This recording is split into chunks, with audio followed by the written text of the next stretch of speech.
Bonsoir, merci d'être à ce rendez-vous pour passer en revue les principales informations de ce jour.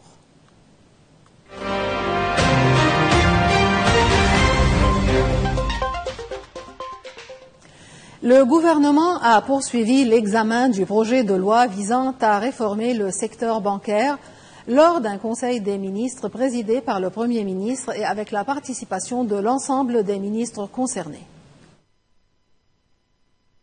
À l'issue de la séance, le ministre de l'Information Paul Mourous a annoncé des avancées significatives dans les discussions.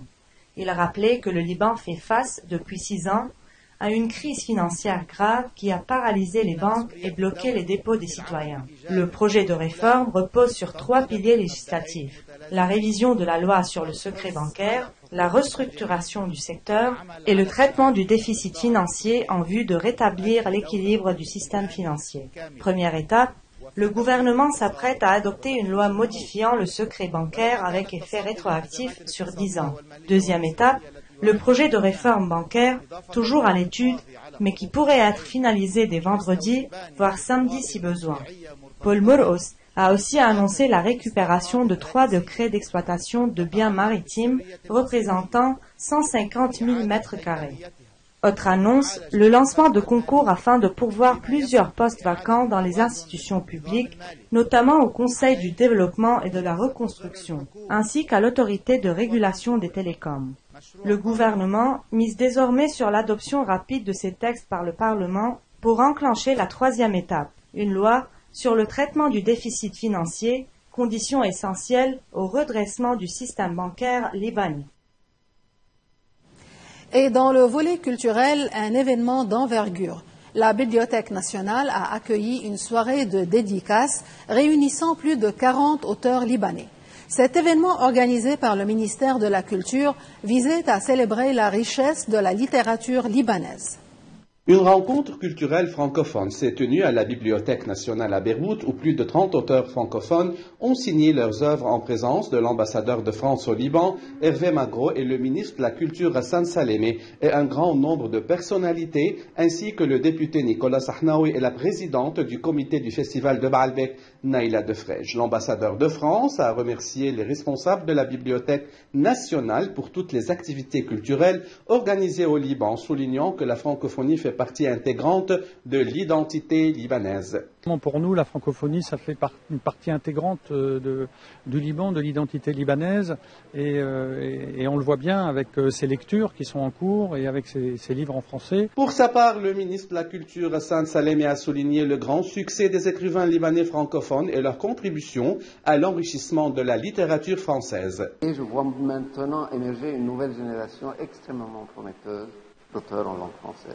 La présidente du comité du festival de Baalbek, Madame Naïla Defrej, qui a signé son livre aussi, a affirmé que la langue française reste une langue importante, alors que l'anglais est la langue de l'économie. Notre livre est un livre qui est fait pas pour enseigner, mais pour raconter l'histoire aux jeunes, mais aussi aux plus âgés, de façon ludique, de façon amusante. On considère qu'il faut suffisamment de recul par rapport à l'actualité pour raconter l'histoire du Liban, qui est un sujet, comme vous le savez tous, excessivement sensible. Le massacre de Damour, comme beaucoup d'autres massacres et événements qui se sont passés au Liban, ont laissé des impacts, peut-être aux échelles individuelles, mais aussi aux échelles collectives.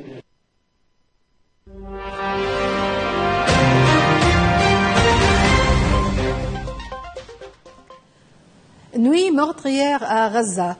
Au moins une vingtaine de personnes ont été tuées dans des frappes israéliennes depuis lundi soir, selon la défense civile locale. À Deir el-Balah, au centre de la bande de Gaza, une frappe sur une maison a tué 9 personnes, dont 5 enfants.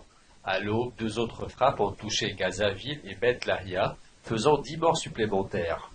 Parmi les victimes, Ahmad Mansour, journaliste de l'agence Palestine Today, tué dans une frappe à Khan Younes. Une tente de journalistes près de l'hôpital Nasser aurait été visée selon les secouristes. Sur les réseaux sociaux, des images montrent des personnes prises au piège dans les flammes. Le journaliste Hilmi Al-Fakhawi aurait également trouvé la mort. Reporters sans frontières a condamné la frappe visant les journalistes et l'armée israélienne affirme pour sa part avoir ciblé un terroriste impliqué dans l'attaque du 7 octobre identifié comme Hassan Aslih, dirigeant une société de presse agissant sous couverture. L'offensive israélienne, relancée le 18 mars après une trêve de 2 mois, vise selon l'armée à obtenir la libération des otages encore détenus par le Hamas.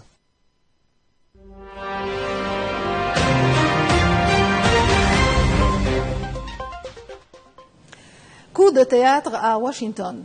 Donald Trump annonce des discussions directes entre les États-Unis et l'Iran sur le dossier nucléaire, surprenant même ses plus proches alliés. Le chef de la diplomatie iranienne a estimé qu'un accord pouvait être trouvé avec les États-Unis sur le dossier nucléaire si ce pays faisait preuve de bonne volonté avant des pourparlers qui doivent commencer samedi à Oman. Le ministre iranien des Affaires étrangères, Abbas Araghchi, va participer à ces discussions avec pour objectif principal, a-t-il dit, d'obtenir la levée des sanctions américaines rétablies en 2018 par Trump, qui étrangle l'économie iranienne.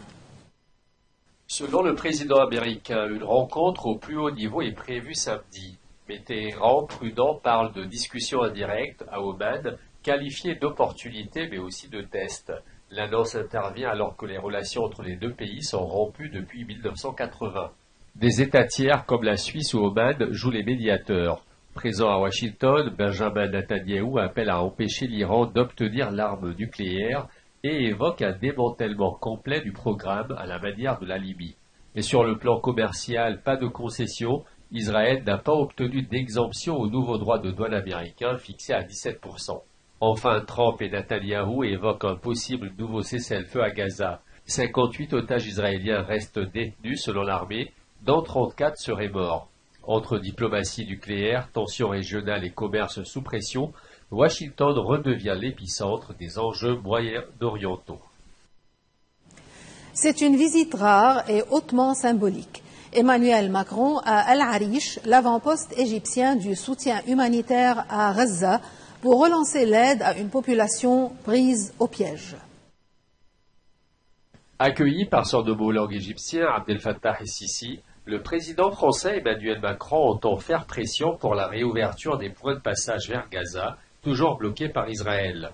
Le contexte est tendu. Il y a 10 jours, des tirs israéliens sur des ambulances à Rafah ont causé la mort de 15 personnes, selon l'ONU et le Croissant Rouge palestinien.